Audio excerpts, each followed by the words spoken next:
2020, what a strange and unusual year it has been. It has brought a lot of challenges for us all, but the year has had some amazing highlights.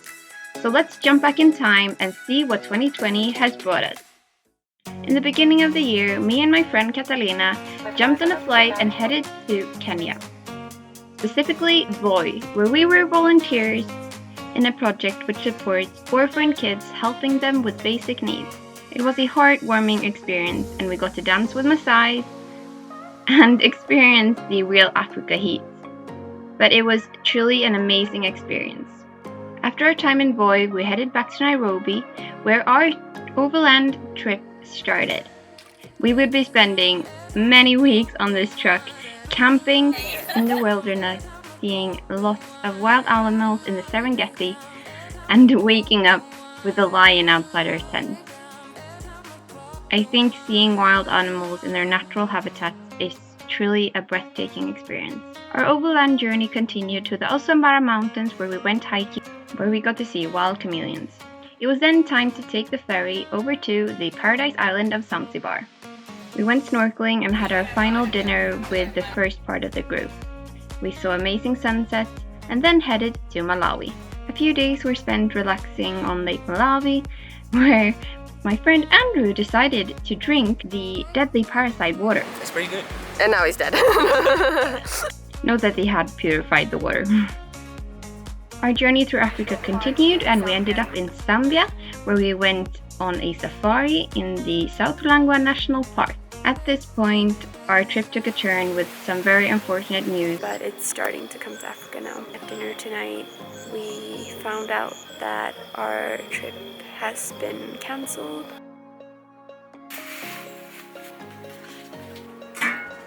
And there has been a national Swedish announcement that they are advising all Swedes to return back to Sweden and not to travel.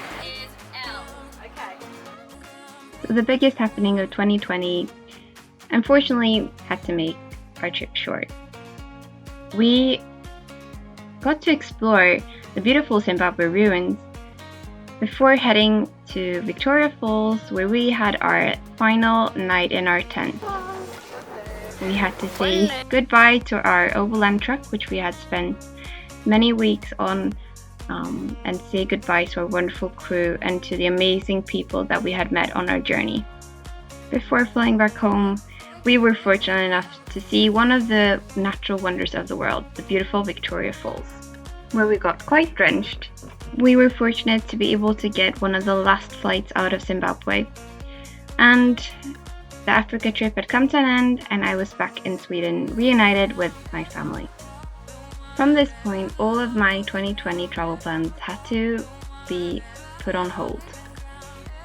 I tried to make the most out of the situation and explore my local area in Sweden.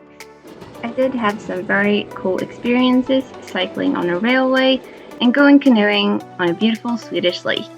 We did get a bit stuck, but it was a very fun and lovely experience. I went on a weekend getaway to the coastal town of Varberg on the west coast of Sweden. Summer arrived, and I celebrated midsummer in Sweden for the first time in many years. I went on another weekend getaway to the second largest island in Sweden. The weather was absolutely amazing, and this is really Sweden at its best during the summer.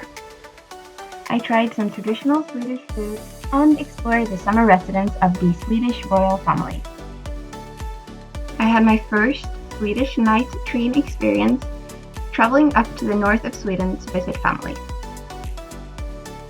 The high coast of Sweden, which is a UNESCO World Heritage Site, is perfect for hiking. We also got to experience the World Heritage Site from the sea, and we spotted a reindeer. During the summer, I also published 2 Swedish guidebooks and a new travel product, the Pandemic Travel Kit. My Swedish summer ended with a trip to Visingsö with my best friend, where we went cycling around the island and explored. This was the perfect end to what became a wonderful summer. It was then time to pack up the car and start heading south. This was my first time leaving Sweden in 5 months, and me and my mom were driving down to France. Of course, the pandemic kit came in very good handy, and we spotted this amazing place along our drive. I went surfing for the first time, and let's just say I was not a natural, but it was very fun. My time with friends was really good for my health, and I got to explore some amazing places. I traveled to Belil, the beautiful island in the sea. There I rented the Blue Summer electric car and drove around the whole island. This beautiful island really took my breath away, and I can't wait to return one day.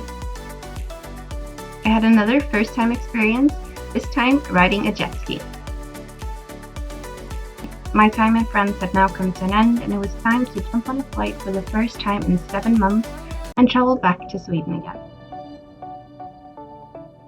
I spent my 22nd birthday riding a scooter in the Swedish city of Gothenburg. We had fika and saw moose. Between the first and second wave in Europe, there were some opportunities for international travel. I was heading to Cyprus but had to make a stopover in Thessaloniki, Greece to get a PCR test. After my negative results had come in, I could fly to the beautiful island of Cyprus, my 77th country. There I rented a car and explored the beautiful island and all of the amazing spots that you can find here. This was a very unusual travel experience for me due to the current situation of the world.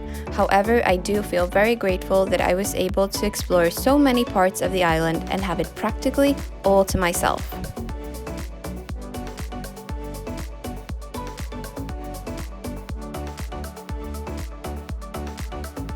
I returned back to Sweden in time for the second wave hitting Europe, went for a polar plunge, and went hiking on plank. I went on another weekend adventure together with my sister to Bohuslän, where we visited some endangered species and explored some beautiful coastal towns. Winter arrived and we finally could go ice skating again and show off some of our skating skills. The weeks quickly passed and it was Christmas, which was spent up in the north of Sweden together with a small part of my family. 2020 maybe didn't turn out the way many of us had hoped or planned for. However, there were some amazing highlights which I choose to focus on. Thank you so much for following along my journey, and I hope that you want to continue following my path of reaching every country in the world. Remember to like and subscribe, and I wish you all a wonderful and happy new year.